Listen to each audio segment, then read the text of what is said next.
Hi, you're listening to the My Body, My Story podcast.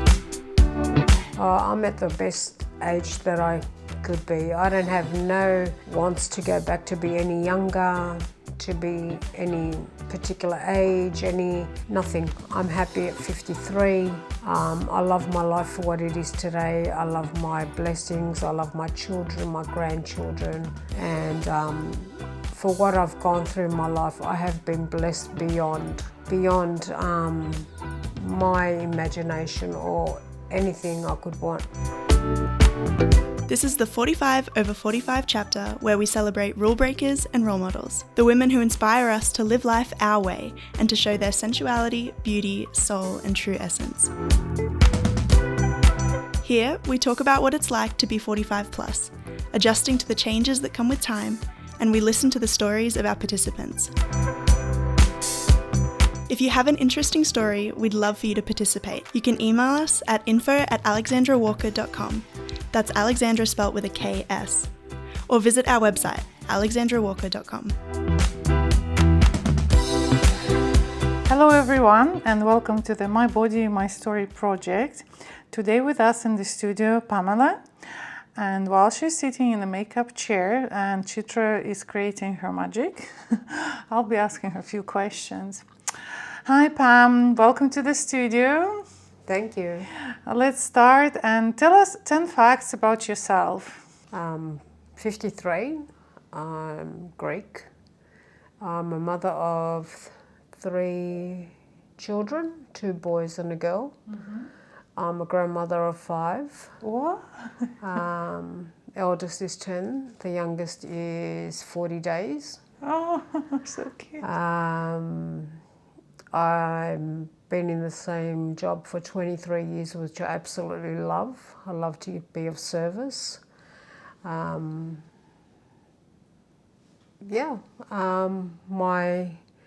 I would say my hobbies are flipping furniture, and I'm an avid traveller. I'm going to Greece in 14 days, so I'm really looking forward to that. And after what's been happening the last 3 years, it's just time to get away and, just enjoy, relax. Is it your first time you're getting away? No, in the last 3 years, yes. Oh, in the last 3 years, yes. It's going to be a great trip. Yes, it will. What's your favorite place in Greece? In Greece, so I'm from Rhodes. Mm-hmm. I was born in Rhodes, so I have to say that's my favourite, but it's not really. My favourite place in Greece would be, outside Athens, would be Crete. It's just absolutely stunning. So when did you move to Australia? I came to Australia in December 1974. My parents migrated here in 1970, and I followed in 1974 in December. So you've been a small child? Yeah, I was. Yeah. Yeah. So you always lived in Sydney? I sure have, yes. Yeah. So do you feel Australia home now? I do call Australia home. I think we are very privileged here to live in Australia. Mm-hmm. But there is a connection when I do go back to Greece, that there's just that bond. You feel that bond, and although it's beautiful to go and see and experience and, go on adventures, it's also great to come home. Yeah. And apart from the Greece, what other places you love? I absolutely love Valencia in Spain. Mm-hmm. I love Italy, but I love the regional part of Italy. I've been to Russia, Estonia, Switzerland, all of those sort of areas, Morocco, Monaco. So I've done a fair bit of travelling, which I've been very blessed to be able to do so. Yeah. But I would say it's the more community-based. Like, you can go to a country and what makes it is the people. Yeah, agree. If the people are lovely, then you're happy to go back. But if the people are cold, I wouldn't return. Yeah. Exactly, yeah. It's the people make difference. 100%. So, should I ask what's your favorite cuisine? Is it Greek or something? No, it's not actually. It's actually tapas. Oh. I absolutely love Spanish tapas. Because I cook Greek and it's everyday, you know. Food, yeah. Food, it's just, tapas is my absolute favourite food. That's interesting. Great. Also, I know two other things which I want to talk about. That you are now a certified trauma coach. Yep. So I'm a certified trauma coach. I haven't stepped out in the coaching world as such. Like, I'm just building up the business as we speak. I've got my qualifications or whatever have you, and I'm just building social media and getting the awareness out there. Do you know already what's the social media account it is, or it's? Yeah, my handle is Create Your New Identity. Creative New Identity. Yeah, so to me it's about creating your new identity, not the past identity that you suffered through trauma, but your new identity of who you want to be. Is it on Instagram? Yeah, of course. Yes, I'm on Instagram, I'm on TikTok, I'm on Facebook. So I'll give you. Yeah, I'm active. Links. I'm very active. Yeah. You're on TikTok. That's great. Yeah. TikTok's a new platform for me. It's a little bit overwhelming at the moment. It's just coming into my. You got to step into it slowly. I think TikTok. It's very out there. Yeah. Yeah. So what made you do this degree to get this certificate? Well, I believe I have a story to share. My story starts from birth. So when I was born, my parents left me with my grandma at 40 days and came to Australia. So they came to Australia with their sons. So I was left in Greece alone. No, not alone. I was with my grandma. But still, she raised me, which for up to about maybe 45 years, I carried that as an abandonment. I carried abandonment issues around that. But once I started to do the healing work, I realised that she left me with the person she loved the most.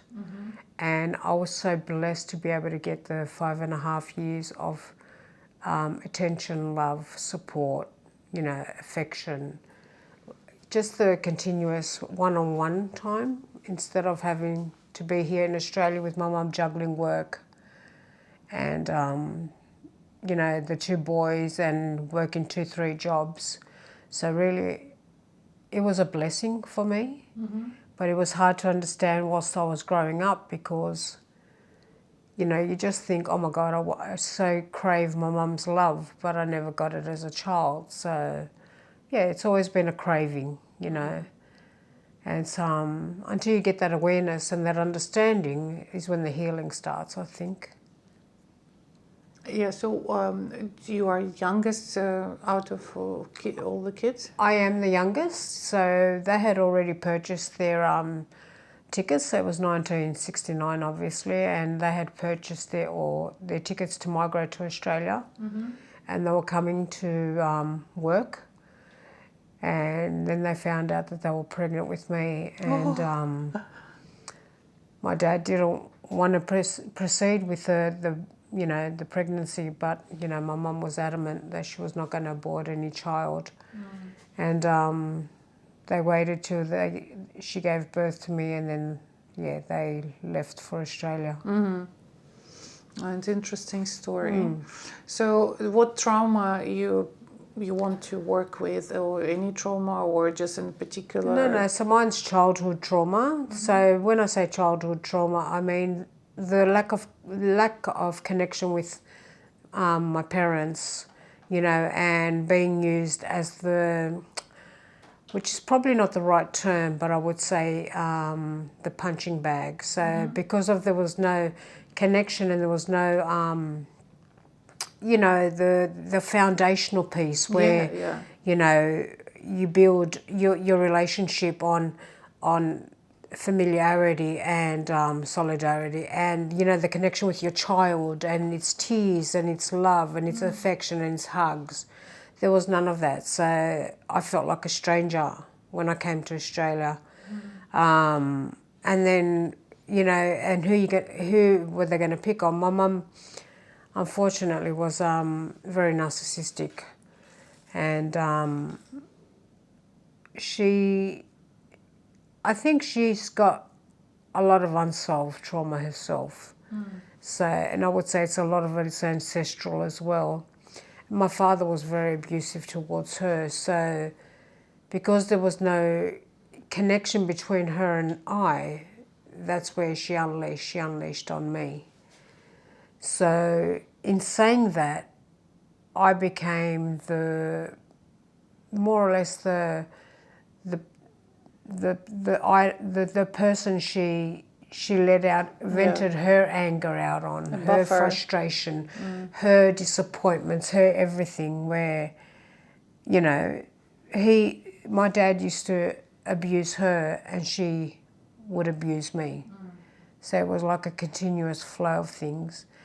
The other thing was that I was treated very differently to the boys. So when my mum remarried as well, she wanted to be the super stepmom. So, you know, she wanted to praise these kids and show to everyone in the community, oh, what a great stepmother I am. That she would dress these girls and, you know, show them off to the world, and whereas I would be left at home. I started sewing at a very young age for a family business that we had, and, you know, they would go out and just leave me sewing in the garage. So there was a lot of things behind this. It's just not something that you can describe in 1 hour or whatever have you. It's a series of events. It's a complex thing. Yeah. It looks like a Cinderella story. Yeah, it is. It's a very Cinderella story. And the fact that I was an obese child, and like every Monday was weigh day for me. I was just a fat kid. And I can honestly say that although what we call today fat is not what I was. I was 85 kilos up until I was 22 years old. 85 kilos today is pretty standard. But back in those days, back in the 80s, it was like a fat girl, you know.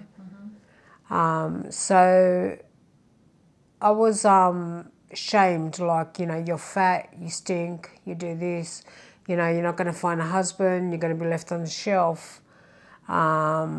You know, and every Monday was weigh day, and if I didn't lose weight, it was beating time. So I would get physically abused for not losing weight, or being a shame, a disgrace, you know, for continuing to be fat.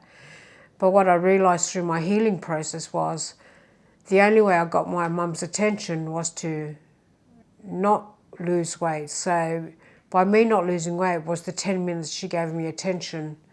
So even in an abusive way? Even in an abusive way. So I craved her attention so bad that it didn't matter how I got it, I still got it, if that makes any sense. She still gave me that 10 minutes of attention, whether it wasn't a very nice way, but yeah. Yeah, so I went on up until I got 20. I eloped with my husband. Well, I didn't really elope. They told me I couldn't marry him, so then I ran off and got married. So technically I did elope. And his father said that I was too fat for his son, so it just kept getting worse and worse. So this is at 85 kilos. Yeah. So I wasn't even really obese. So anyway, we came home and told them that we went and got married, and his parents literally kicked us out. My mother said, well, she couldn't kick me out because then I'd be a disgrace to the community, and, you know, a disgrace to the Greek, you know, what would the people say? So we moved in, and one lived upstairs, one lived downstairs, and in 3 months we were married in a Greek church, because I had to be married in the eyes of God before I could be sleeping with a man. Then got pregnant straight away, and I ballooned up to 185 kilos. By the time I had my third child, I was 135 kilos. 185 kilos, I beg your pardon. And so then, but I was a fit fat person, if I could say that. Like, I was very active. I had the 3 children.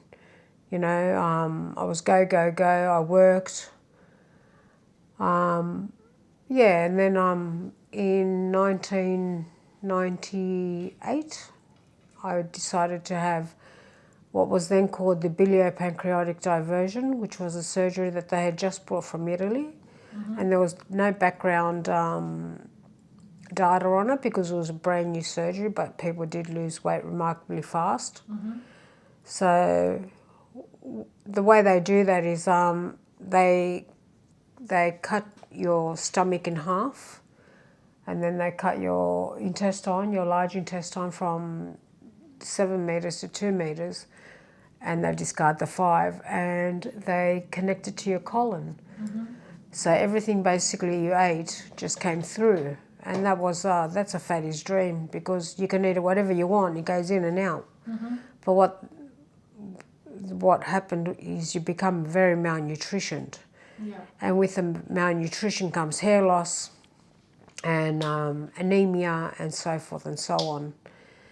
And I did reach 100 kilos on that, so I had lost quite a bit of weight. And then it just stabilised, which I was quite happy with. You know, 100 kilos for me was quite good. And then by 2000 and maybe 9, I started to put weight back on, and I was getting fat. I mean, fatter. And I just said, nah, there's no way I can do this. I can't put the weight back on. I don't want to, you know, I don't want to go back to being obese. So I went and had the lap band. And with the lap band, that sort of saved my life, because the food wouldn't go through the band so fast. I couldn't eat so much. And then the nutrients got absorbed. And I reached maybe 85 kilos before I had my first stretch of plastic surgery to remove skin. They removed 12 kilos of skin off me, and they put everything where it's supposed to be. So my boobs were where they're supposed to be. I did inner thighs, I did boobs, tummy tuck, I did back, I did the arms. So it's all in one? All in one, yeah. Oh, they wow. don't do that anymore either. That was a 12.5-hour operation. Oh my God. Yep, so it was full blown, it was full on.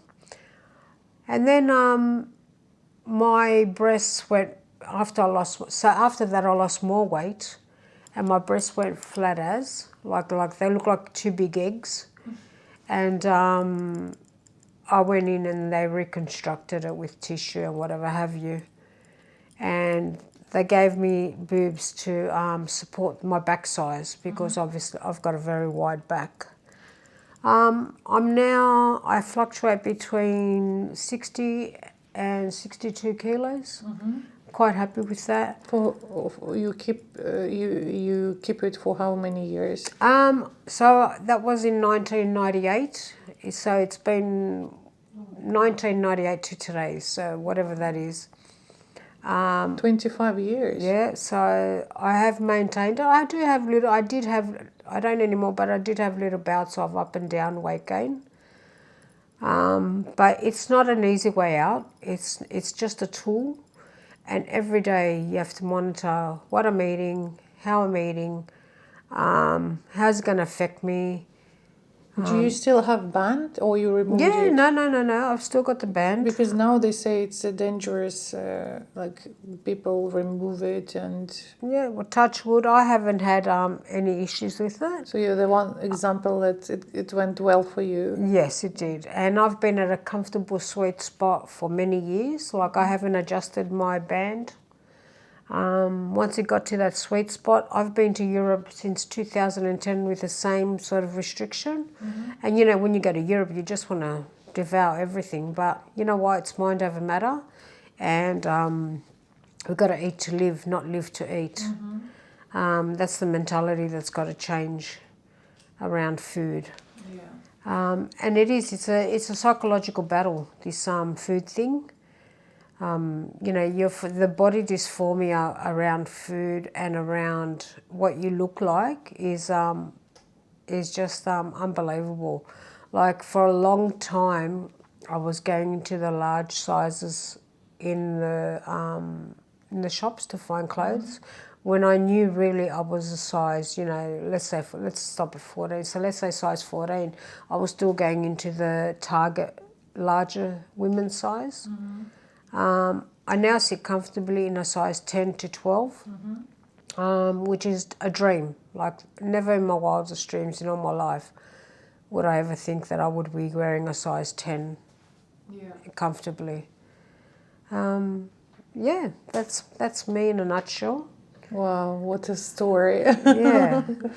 So, but you still have that, the first operation, maybe that's the combination of two, helps you to... 100%. Yeah. 100%, I don't doubt that. What I didn't understand, that the first one, is it like a bypass or it's something different? So they stopped doing this operation because it was very invasive. They used to cut you down your chest, down your down the center of your chest, and reorganize everything inside, and then close you back up. So they don't do that anymore. Obviously, bypass now is keyhole, I believe.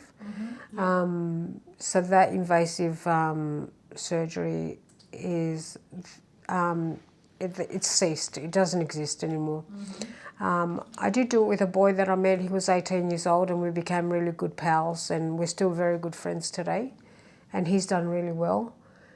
He too has maintained his weight. He's had his up and down days. But yeah, it's I would say, even if I took the band out, I still got the backup of the other one. But the other one is it really does not let you absorb any nutrients. Yeah, my diet is predominantly green. Like I do eat everything. I don't say no to anything. I don't say no to chips, no to chocolate. I eat everything. And I would say, a small amount. Plus you can't stomach large amounts. And the other thing too about the surgeries, when you have the surgery, if you have too much sugar, your body goes into a dump, which is called dumping. Dumping syndrome. And that really is, it's horrible, absolutely horrible. You need to be living in the toilet. Yeah. And even with the first surgery, that's where you were. And the other thing with the first surgery is, the one that they don't do anymore, is because you weren't processing the food, everything was going in and out, and the stench in the bathroom, you just couldn't use a public bathroom. It was horrible. So you had to use matches or zinc or some sort of thing to disguise the smell. It was just, it was horrible. But you know what? You had to weigh up your options. Do I lose the weight and, you know, or do I worry about the smell, you know, and yeah. I'm just thinking that cases like that, when we have from time to time this upset stomach, whatever, and the smell, and thinking, oh my God, if we smell that bad inside, imagine like we're the factory of bad smell. Yeah. Well, with the surgery, the first one, it was unprocessed. So it was just going in and out. But now it's different. Yeah, very different. So I didn't understand. Did they stitch all together, back together? Like what's the change? So when I had the band, they had to reopen me up because I had already been open, and my organs had gelled together. Because once you open your body, the cavity, once it gets air in it, things just gel together. So they had to open me up to separate the stomach from the organs, so they can put the band around the stomach. So, but the beauty of that is, when they did open me up, all that scarring, all that, because it was a zigzag scar, like a Zorro sort of thing, all that scarring, when I lost the weight, it dropped, that skin. So when they pulled it down to do the plastic surgery, and they pulled it down to my tummy, it stretched out all the new skin, so all that got discarded when they cut it all off. Yeah. That's good. Yeah. Oh, gosh. That's a really big journey, you know, to go through, and I can imagine it, how much how desperate you should feel to go through this kind of operation. It was. Yeah, so coming back, I'll ask you about the body image and all these things a bit later, but I just want to ask one more question about, so now you're doing this as a part-time or job, or like not full-time, but still getting into this coaching, the trauma coaching. And I will ask you a provocative question. Cool. As I'm my first master's in psychology as well, and I did study clinical psychology, but at some point I decided that no, I'm not gonna be a psychotherapist because I believe that you cannot heal the trauma. My belief, and based on my study and experience, and my sister is a psychotherapist, and I can see, the results of her work, that you can probably learn how to deal with your trauma to make your life easier, but you cannot heal it completely. And some of my colleagues, psychologists, disagree with that. So I'd like to know your opinion, being a traumatized yourself and working on that and being a trauma coach. Like, what do you think about that? In regards to that, I think that if we sit here and wonder why, we're never going to get a response. Okay, these events have passed, they've happened, there's no way of going back and altering the past. But I do believe that if you take away the lessons, so I'm a timeline therapist as well. Mm-hmm. So I believe that if you go back into your past and think, what lessons did it give me? What did it teach me? What can I take away that I can bring into my life that say, okay, this happened to me. How do I deal with it? How can I overcome it? And how can I move on from this trauma without letting it affect me? Mm-hmm. I don't believe, obviously we can't change the past, it's happened. But we can take away, what did I gain from it? I'll give you an example. So when my mum used to be into me, I built up the resilience and I wouldn't cry. Mm-hmm. I just used to think, I ain't going to give you the satisfaction of crying. And when she was beating me, she would say, oh, it doesn't hurt, and beat me harder. Mm-hmm. But in my mind, I had built up this resilience where I thought the strength, I don't know where it came from. I'm a big believer in God as well. So to me, it was God giving me the courage and the strength and the power to overcome the feeling of the pain, right? So what did it teach me? It taught me resilience. It taught me that no matter what happens, I can endure this and I can move forward. The thing with trauma is that it's always there, but are you going to let it poison you for the rest of your life? Are you going to carry it into your life where it's like drinking poison and expecting, the saying that says drinking poison expecting someone else to die. These people have moved on, they don't care. It's you that's carrying the wound. Heal the wound and allow yourself to move on. Accept it for what it is and just take away the lessons and the learnings and proceed to make a better life for yourself. That's a good answer. So let's move to the second part of the interview about aging and body image. And my first question here is, what does aging means to you?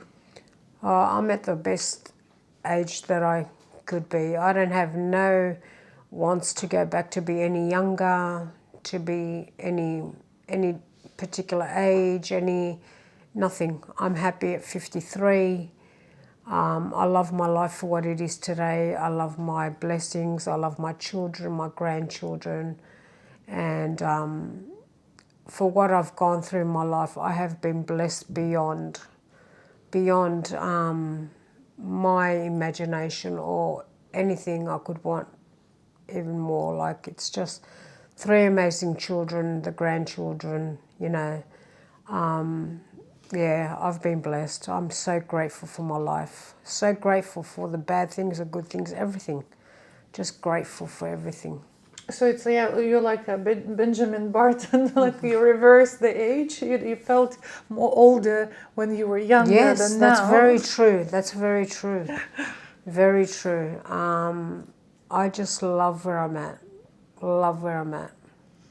I know you said that already, but still I will ask this question. But if you still could go back to any age, to what age you would go, and what advice would you give yourself at that age? I would say I would go back to, say, 1985, I tried to commit suicide. And because just the beatings were just something I couldn't handle, and the life that I had, right? If I could go back to that young girl and just say, it will be all right, you will get through this and you'll be in your best place when you are older, you know, that would be an age where I would go back to. I mean, I regret trying to commit suicide because it goes against my religious beliefs, but it was a way of escape. It was a way, I was a young kid and I couldn't handle it and I didn't know. And now when I hear about children that try or do it, I just think, oh my God, you know, I was there, I wish I could offer them the advice. Yeah. Okay, so now if we spoke a lot about body today, and if your body could talk, what do you think it would ask you, tell you now at this time? Stop abusing it. Like I abuse my body a lot. I vomited a lot because the weigh-in day was coming every Monday. So if I did eat something, I would go and vomit. I would purge. I was bulimic. So I would eat and then I'd go vomit. I would stick my fingers down my throat and just vomit, just so I don't gain weight, so I don't get bashed on the Monday. That sort of thing. I also did a lot of Duramine, which was actually my mum put me on Duramine when I was about 12, which is a speed. Back in the day, it was speed that was prescribed by doctors. I also used. What is that? Duramine it was a drug that had speed in it. So speed is an amphetamine, and what it used to do, it doesn't do it anymore. They don't prescribe it this toxic level anymore. But what it used to do, used to make you not want to eat, and your jaw used to just grind, like your teeth used to grind. But when you stop the Duramine, if you lost 10 kilos, you used to find 20. You know, I wouldn't.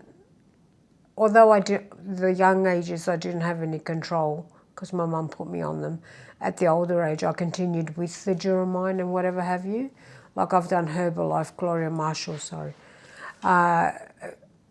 Herbalife, Gloria Marshall, you know, all of that sort of stuff. Every single weight loss program, I've done it. I've done it. I'd take it. I'd test anything. If someone tells me something works, I'm there. Let's do it, you know. That sort of stuff. I'd be more conscious of what I know now. If I knew today about nutrition and the choices you can make, but I don't even think it's about food. I think we hold on to emotions so much that it also holds on to weight. The minute you shift the emotions from your body of, abandonment, whatever, anything that you feel like, you know, any type of emotion that is not good for you is when the weight starts to drop. The minute you stop caring, the minute you stop, everything just starts to fall off. The minute you stop worrying about your weight is when it all dissolves. This is my personal experience. The minute I stopped caring is the minute everything started to fall off. Like it was just like an instant sort of thing. I didn't weigh anything. I didn't, I just ate what I wanted, and of course with reasonable, amounts, and not rubbish like KFCs and whatever have you. Yeah, once you drop the emotional part, that's when it all starts to fall off. But then coming back to the surgery as a tool, like, do you still think people should do that if they haven't solved this emotional part first, or does this surgery helps them to start, because they start losing weight, they start looking better, and this is a chance for them to... So what do you think about that, how it comes together, the emotional part and the surgery? Yep. I don't believe that everyone's ready. I think a lot of people jump in to this surgery thinking, oh my God, I'm going to be saved. And that's how I initially jumped in. Because you're so obese, you just want some sort of relief from being overweight. There's a lot of people that are ready for the emotional part of it, and there's a lot of people that aren't. Like I've encouraged a lot of people to go and have the surgery, and a lot of them have regained the weight because they're just not ready. They're just not ready to, it is a tool. So for the first 12 months, you're guaranteed to lose weight. There's no way out of it. You will lose weight because your body goes into such shock. You will lose the weight. But if you haven't dealt in those 12 months, if you don't start dealing with your emotional stuff, this tool lets you down, or you let the tool down. Yeah. It's so easy just to put the weight back on, and then people blame the surgery. It didn't work. No, you're not making it work. It's not going to save you. Why? Because they tool. start eating again? Yeah, they start eating again. Like, I'm 20 plus years post-op, and I still can't eat a bread roll with bacon and eggs. And I'm looking at people and I'm thinking, oh my God. And this is not just the sleeve people, this is lap band people, this is combined, right? And I'm thinking, how do you put that down? Like, there's no way, but they've overridden the tool, if that makes any sense. Because remember, our mind is a powerful tool itself. Your mind can do anything. So if you're going to tell your mind you're going to eat a bacon and egg roll, you're going to eat a bacon and egg roll. But if the back of your subconscious mind, you've got, I can't eat this because it's not right for me, and whatever, I'll have half, you're only going to eat half. So, but then if following this logic, if people don't do surgery and just work with their mind, they can lose all that 120 kilos, or there's also a physical part of that when you cross certain line, you can't lose it that easily, even if you work with your mind. So what? Look, it's not like it hasn't been done, it has. I mean, I couldn't do it. I know I tried. People have done it, but it wasn't me. I think once you get to the obese stage, you need some sort of support. And there's just that tipping point where you think, oh my God, I'm so overwhelmed. And I try and I try and I try. And then in your back of your mind, you've got, oh, but I've tried this and I've tried that and I've tried this and I've tried that, and I can't lose the weight. And that's where the overwhelm comes from, because you start to lose faith in yourself.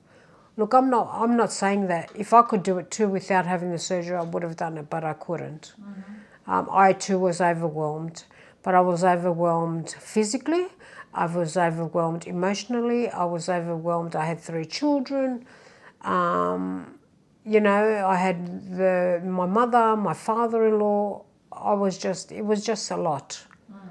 And I would say for me, it was one of the best decisions I ever made. Yeah, there's been a lot of struggles along the way, a lot of hurdles to jump, but you know what? You make do and you learn. But these are teaching you stuff like, they're making better choices. It's the better choice, like, you know, you've got to make. And it makes you think about things as well. Like, if I do this, which path will it take me? This path or that path? You know, what will be the consequences if I have this? You know, there's just so much you learn along the way, and so much you implement in your life, and not only for yourself, but for your whole family. Yeah. So you are the best person probably to ask this question. Then my next question is, what do you think are the main causes of body image issues, or us abusing our bodies? So what are the reasons why we do that? I'm too old for the social media thing, so to me social media is not something that I would blame. It was around it was around a long time before social media. We've always had the models and whatever have you, and if I was to say, they were probably skinnier in my time than what they are today. Today girls look a little bit more healthier as models. To me, I would say it's women around us, men are very fixated on, and I'm not saying all men, so let's not tag all men, but there's a lot of men that are fixated on how a woman looks, what she should look like, you know, what particular size her bra should be, her butt should be. There's all that sort of definition of how a woman should be. And then, you know, and women, they're the worst. Some women are just the judgment from other women, you know. Why are women plumping up their lips? Why are we pumping up our, you know, our boobs, our lips, our eyebrows, our eyelashes? Why do we have to do that? You're beautiful as you are. But there's this sort of stigma on that we've got to look that extra, that next level, that next level. We've got to be this level of beauty, this level of weight, this level of, you know, size. It's just it's everywhere. You can't escape it. But once you're comfortable in yourself, that's when you find freedom. Like you say, I've got no bum, and Greek girls have big bums. I've got no bum. I would love, you know, a little booty there, but in saying that, I wasn't blessed with a booty. I've got the back, the boobs, you know, so I'm the other side. To me, that's me, and I've come to accept that. Like, acceptance of self is the best gift you can give yourself. Yeah, so when you, when someone has this body image issues, they obviously it affects relationships, but in what way do you think? And I'm talking about all sorts of relationships with co-workers, partners, whatever. So how do you think it affects this negative body image of yourself? Why are we allowing people to govern how we feel? Why are we giving our power away as women? Why do we close the lights when we make love to our partners? Why? To me, it's about, you got to find that love for you inside. And you will find that the real man, he's not very focused on what you are focused on. Your beliefs about what's wrong with you is not what a man's focused on. A real man will love you for who you are, what you are, and all of you. Your colleague shouldn't even have any power over what you should look like. It's none of their business. You know, your child will love you no matter what, unconditionally. There really is no reason to give away your power. Yes. And let someone govern your emotions as to how you feel about your body. So it's you who should to decide 100%. How you feel. If you feel healthy in the weight you are, then you stay or the shape you are, or if you feel that you're unhealthy and you want to do something about that, then it's your decision. Absolutely. Absolutely. Women are beautiful as, thin. Women are beautiful as size, let's go size, if they're size 4, if they're size 16, if they're size 10, if they're size 12s, whatever they are, they're beautiful. We're all beautiful every which way, because everyone has different qualities, different highlights, different personalities. Yeah. So we spoke about how you dealt with the body insecurities when you were young, but how do you deal with that now if they from time to time comes back, or you feel like, I need to lose a couple of kilos or whatever? So what's your go-to when you have this creeping well-known feeling like something wrong with me? How you deal with that? I can honestly say, as long as I pick up my jeans and they fit, It's all good. It's all good. The only thing that I would say that's come from the weight loss and the carrying that weight around for a very long time is maybe the spider veins. And to me, really, I'm 53, big deal, but I won't wear shorts because of them. It's something that I won't do, and to me it's about an appearance thing. Like I like, my legs to look clean, not clean, but not flawless, but I don't like to see the spider veins on there. Varicose spider, whatever they are, I don't know. They're not chunky, but they are veins, right? To me, nothing a good spray tan won't fix, but yeah, to me that's the only thing that I question myself on. You don't have questions anymore? No, I don't have any more questions. Good. So my last question is, do you have any favorite quote or saying about being a woman, or maybe your thought?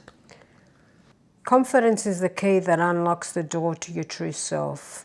And as a grounded woman, you stand tall, embracing the strength within and radiating the beauty that comes from knowing who you are. Who said that? Pamela K. That's me. That's me. It's your own quote. It's my own. Perfect. Yes. I wrote that last night. This is very beautiful. Thank you. Thank you very much for sharing your story and being so open about that. And I hope that it may inspire someone or support someone if they're listening. And in case they want to find you, I will give your contacts in the description. And I hope you will enjoy the rest of the day and your photo shoot. And thank you again. Thank you so much. If you have an interesting story, we'd love for you to participate. You can email us at info@alexandrawalker.com. That's Alexandra spelt with a KS. Or visit our website, alexandrawalker.com.